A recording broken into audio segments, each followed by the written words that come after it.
You're listening to Secure Your Creations podcast, where innovation meets legal protection. Hosted by IP attorney Mario Milano.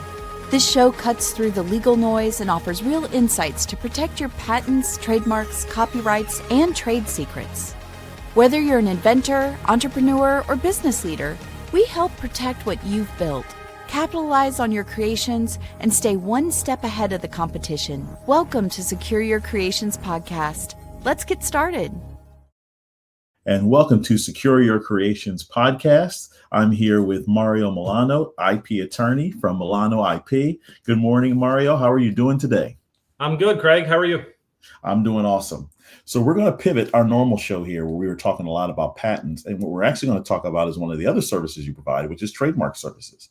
Can you tell us a little bit, just for the audience, just to be 100% clear, tell us what a trademark is? Sure. A trademark is an indicator of a source of goods. So typical trademarks that we think of are logos or even the name of your business. McDonald's is an obviously trademark name that everybody recognizes. Also, the swoosh from Nike is a logo that everybody recognizes as a trademark, indicating that the goods that the swoosh is on came from Nike. Very good. Very good. So just for clarity, is there a difference between trademark, copyright, and patents? Let's describe what the difference there is. Sure. Yeah. So trademarks, like I said, are going to be used to indicate the source of a good. A copyright is going to be a work of artistic creation that is in a fixed, tangible medium. So a movie, a song, painting, these are all things that are in a fixed medium and they're registered as a work of artistic creation. And then a patent is for a utility good or an invention for something that you can make and use. Awesome. So what's the benefits of registering a trademark at the federal level versus just a TM symbol? Yeah, so the TM symbol, anybody can use that at any time. That indicates to everybody that the company thinks that it's a brand identifier or a source identifier. But if you want enforceable rights, then you should go ahead and get it federally registered trademark. And once you get it registered, that's when you can use the R inside of the circle rather than the TM.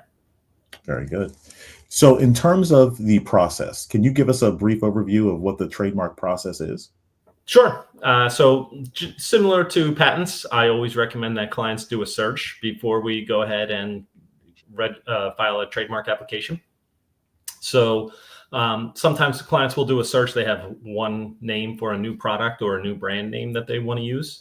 So we'll do a search for one. But I typically recommend that clients come to me with 3 or 4 names that they're considering using. We'll do the search on all of them, and then we'll see which one is most likely to be registered on the federal trademark register. That way we can make sure that the application just sails right through. We don't want to pick a mark that we're going to have a difficult time getting it registered, and there's a risk of infringing somebody else's trademark. So typically we do the search first. That can be done within a week, and then filing the application, that also can be done within a week. Sometimes we can even do all those things on the same day.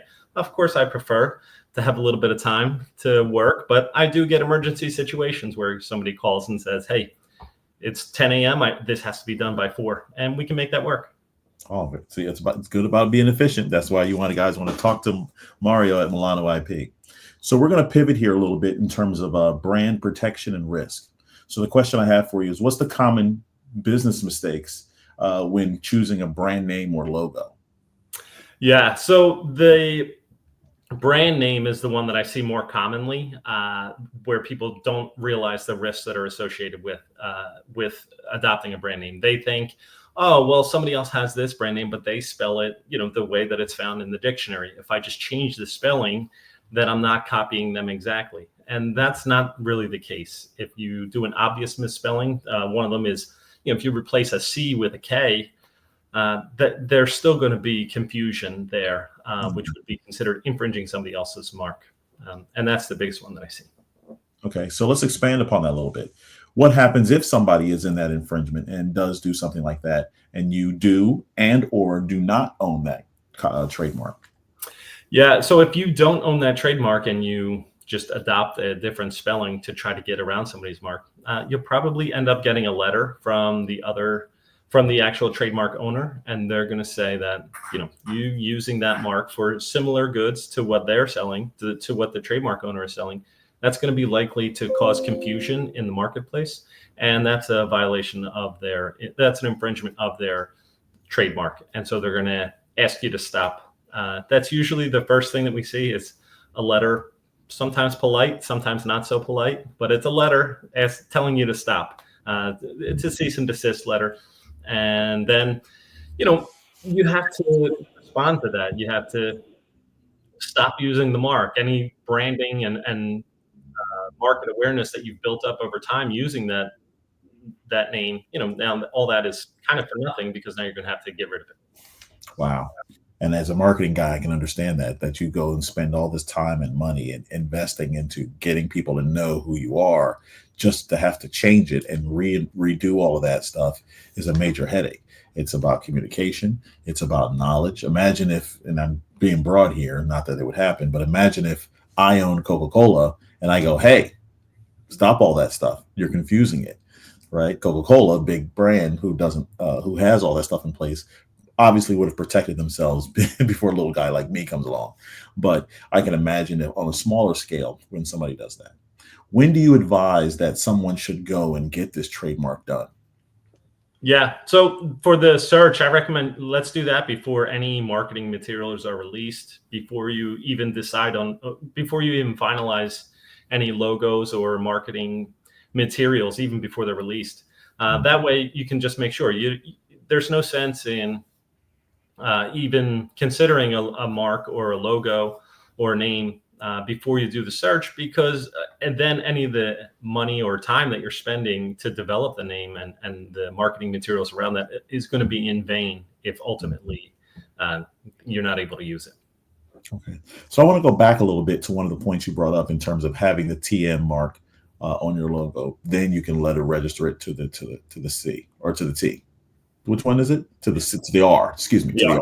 Yeah. Okay. So why would somebody do that? Why would they do the TM prior to the R? Yeah, some people do that so that they can try to build up awareness over time.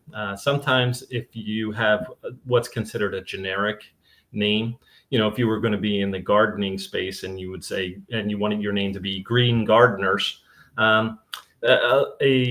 the patent or the trademark office would likely say that that's just a generic description, so that you might not be able to get that mark registered.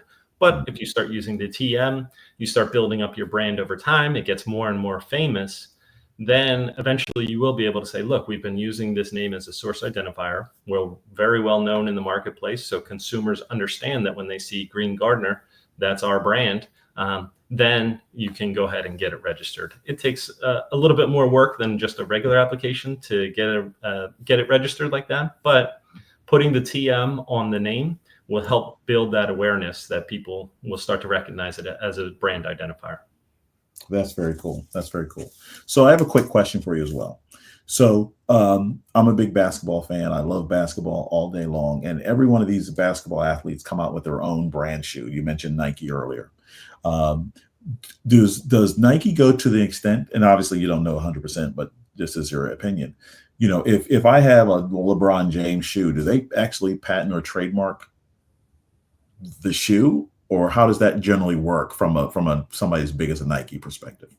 Yeah, so they can go ahead and register that as a brand identifier. It would be interesting to see whether the athlete themselves are the ones that own the trademark, or if it's Nike, the shoe company. But yeah, ultimately you are going to want to register that as the source identifier, so you can go ahead and get it registered. For somebody as famous as like LeBron James, when you file a trademark application that has LeBron James in the title, the trademark office will ask about that. If you're going to use somebody else's image, name, or likeness, then you have to have their permission. So, LeBron himself would be able to push it through, and Nike would probably have LeBron's permission to use that as a trademark if that's the route that they went.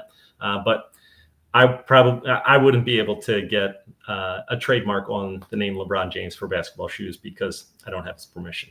Okay. So let's talk a little bit about personal brand. In terms of trademarking your personal brand, your name, your likeness, is that copacetic? Is that normal?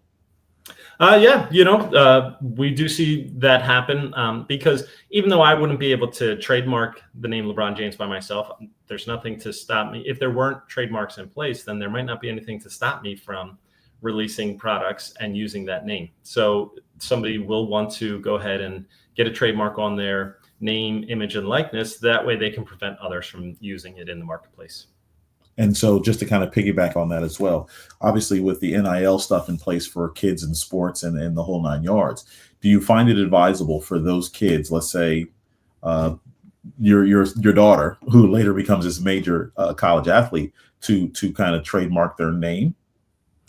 Yeah, I would say it's probably worth it, especially if you're one of these kids that, you're generating a lot of interest from these Division I schools or schools that are really prominent in the sports world. Then yeah, you probably want to. The cost of a trademark is relatively low, and so as long as you're using the mark in commerce, so you're actively selling goods with your name on there, then yeah, it makes sense to go ahead and get that trademarked. And so we talked in earlier episodes about having a portfolio. Is it common to have a portfolio of trademarks? Yeah. So some companies will, the broadest trademark that you can get is just for the name of the business or the brand. Then companies will then also have a logo, and maybe the logo includes the name, maybe it doesn't. Maybe you have different versions of the logo where, one does include the brand name, one doesn't, different colors. So they'll want to protect all those different variations of their logo, or if they have a short name, it might be one long name that everybody refers to the company by, and then a shortened name that might be, however you say that word, how the brand is known in the marketplace. We want to protect all those different variations. And, if you have slogans that you're using, you don't have to keep them around forever, but while you're actively using a slogan in your marketing, you want to use that, get that trademarked. Wow, that's a lot of different things that comes along with that, whether it be the slogan or the logo or the name or the variations of the name. That's something for everyone to consider when they're really thinking about developing their overall brand, whether it be a personal brand or it be a company brand. So let's move on to our next segment here in terms of trademarks in the digital age. How do trademarks apply to domain name, hashtags, or social media handles? Yeah, so the domain name by itself is not going to be something that you can get a trademark on. And when we have to submit a specimen showing use of a trademark, we can't really rely on the domain name by itself unless it's a famous domain name, like webuyanycar.com. That's a domain name that I recognize from the commercials where they kind of beat you over the head with that saying over and over. So there, that domain name would be something that you could trademark, but in general, you can't really get a trademark just for the domain name on its own. As far as like social media handles and things like that, if you're using it when you're selling a product, so if you were selling a product with, say you're selling a sweatshirt with your social media handle printed on there, then you would probably be able to use that as a trademark. The ultimate question that it comes down to is whatever you're trying to trademark, is that something that indicates a source of goods, and is it actually applied to goods when they're being sold? Wow, that's actually very good information. So similar, we talk about in patents in other episodes, trademarks internationally. How does that apply? Yeah, so they do have a Madrid protocol where you can file the trademark application and then get it into other countries. But similar to patents, each country will have their own trademark laws. You'll have to register in each country that you want to get a trademark in. And then you'll also have to maintain the trademark in each country. Each country will have their own rules as far as what qualifies as trademark, what needs to be done to keep the trademark active and things like that. But just like with patents, where we can file it internationally, we can start in the U.S. and then file it internationally. We can do the same thing with trademarks. Wow. Okay, that's good to know. So I'm going to talk about the buzzword of the year, right, or of the next few years potentially, is AI. So trademarks and stuff with AI. Tell me a little bit about the goods and the bads, I guess. Yeah. One of the things that I find that AI is good for is conducting a preliminary search. Sometimes clients, when they first call me and say, can I use this name? I'll plug it right into AI and ask it, here are the goods that we want to use it on. Here's the name or the logo. Is this something that you can identify? And, sometimes it comes back and it finds something directly on point, and it says, it's unlikely that you'll be able to get it because here's this other brand that's already using that mark. And so we can just quickly eliminate, we can quickly determine whether we can use it or not. I don't rely on AI 100%. It's not like that's my only search, but for a kind of kick the tires kind of search, that's a good place to start. Okay. So for everybody understanding who uses AI out there for everything, understand it's just the top level of the search. It's not deep enough for anyone to really establish and go, oh, I have this amazing thing out there that no one else is doing.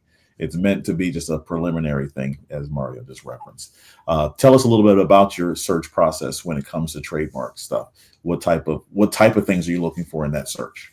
Yeah, so we use trademark searching software, and we put the mark in there or the logo, and it comes back and it shows us marks that are not only directly on point, but anything similar. So like the misspellings, a word that's similar to it. Is it? Are there equivalent words in foreign languages that are well known here in the U.S.? Like. Oh, wow.